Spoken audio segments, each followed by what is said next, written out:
right? You got to be skilled at this. So if you're not skilled at it, we're not going to see any changes.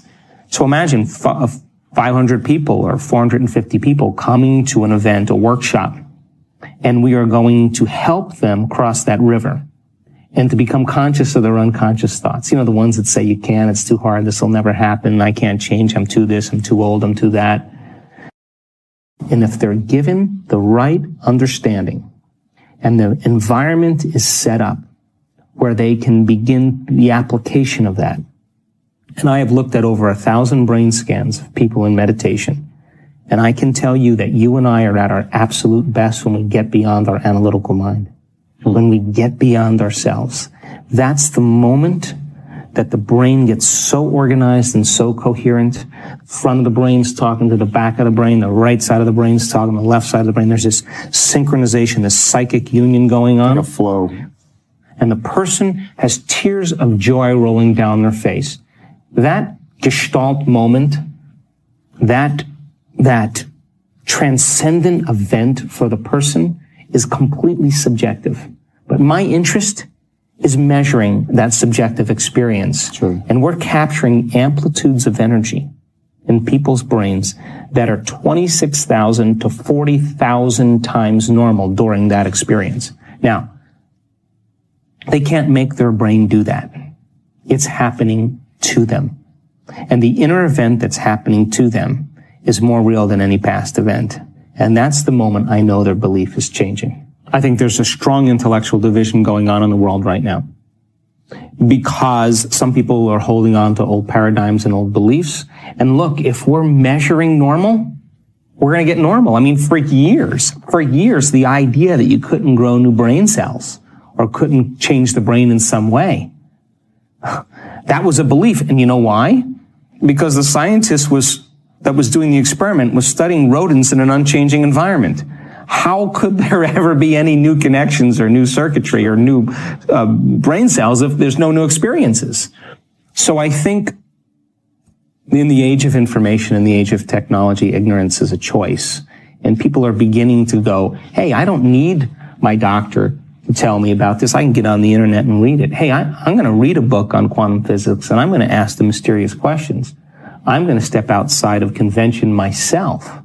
So once you step outside of convention, you will be considered foolhardy or insane until you're able to produce some type of change. Then you're considered a saint, a holy man, a mystic, a genius. Dare to be original. So I think the camp is divided in a very big way. That's the reason why I'm doing all the measurements. Yeah. Because I want people to understand that the person that healed themselves of that condition, that traumatic brain injury, I want to show you that their brain is better. They're not just saying, I feel better. No, they are better. I want them to see that. Now, they didn't do that with a drug. They didn't do that with a therapy. They didn't do that with anything except by thought alone. And they made those biological changes. So, to answer the question, the camp is divided in many ways. The old paradigms and then the new understandings and the new paradigms. And then there's this little kind of bridge in between, and we're only as good as the people that are willing to execute it. In other words, you got to be skilled at this, right? You got to be skilled at this. So if you're not skilled at it, we're not going to see any changes. So imagine 500 people or 450 people coming to an event, a workshop, and we are going to help them cross that river and to become conscious of their unconscious thoughts. You know, the ones that say, you can't, it's too hard, this will never happen, I can't change, I'm too this, I'm too old, I'm too that. Get beyond what their habits are, what they say unconsciously. Do they complain? Do they blame? Do they make excuses? Do they feel sorry for themselves? They're a program. They talk about others. Then look at their emotional states. Oh my God, I've been guilty for the last 30 years. I didn't even know I was guilty. It just felt like me. I've been unworthy. I didn't even know I was unworthy. It just felt like who I am. And all of a sudden, they start becoming conscious of that. And then they start creating a new change for themselves. And one by one, you start seeing these breakthroughs. You start measuring those breakthroughs. You have people on the stage talk about their breakthroughs, show their brain scan, show their heart rate monitor, show the energy change. And I guarantee you, just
like an infection can create a disease in a community, I believe that wellness can be as infectious as disease.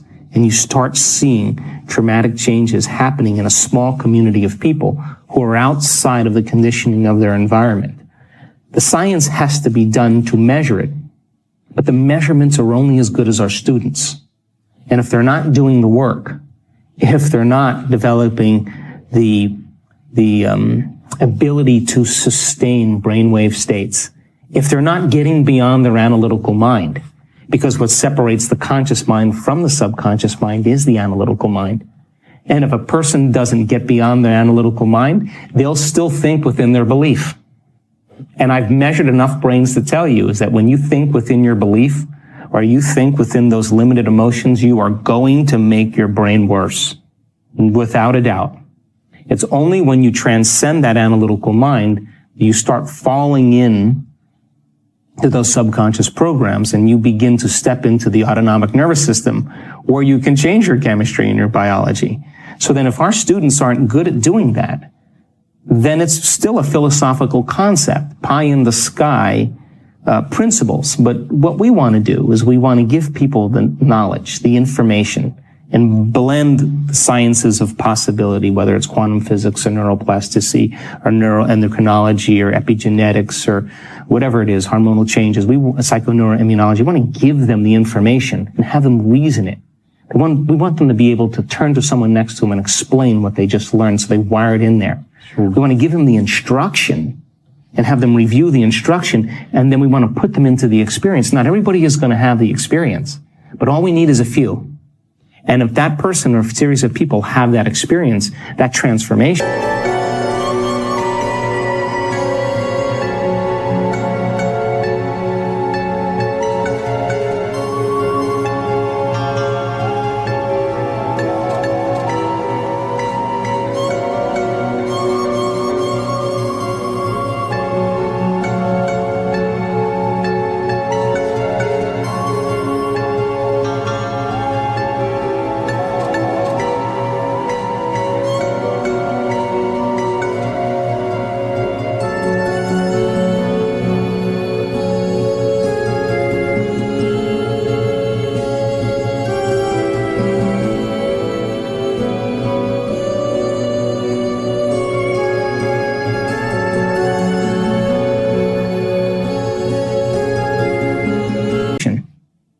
and we measure that transformation, that's more information to teach transformation the next time because I can understand what took place. So our work is only as good as our students' ability to regulate and change those states.